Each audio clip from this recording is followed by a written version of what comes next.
Hello everyone, Karthika మాసం అయితే start అయిందండి. ఇది డే 1 నా పూజ వ్లాగ్. తెల్లవారికి ముందే లేచి బయట కడిగి ముగ్గులు పెట్టుకొని ఆ తర్వాత స్నానం చేసి గడప పూజను కూడా ఇక్కడైతే కంప్లీట్ చేశానండి.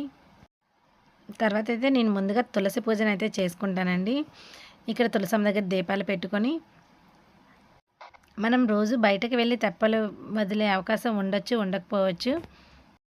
నేనైతే తులసి కోట దగ్గర అయితే ఇలా కంపల్సరిగా ఒక ఇత్తడి పళ్ళెంలో వాటర్ పోసుకొని ఇందులో అయితే తెప్పలను విడిచిపెడుతూ ఉంటాను ఈ నెలంతా కూడా. అలానే మనం నిత్యం కూడా ఎలా దీపం పెట్టుకుంటానో ఇక్కడ అలానే పంచోపచార పూజ చేసి దీపం పెట్టుకొని ఇక్కడ ఏదైనా లింగాష్టకం, శివునికి సంబంధించిన ఏమైనా అష్టోత్తరాలు ఇవి చదువుకుంటూ ఇంట్లో పూజ అయితే కంప్లీట్ చేస్తానండి. ఇంతలో టైం అయితే 5 అయిందండి.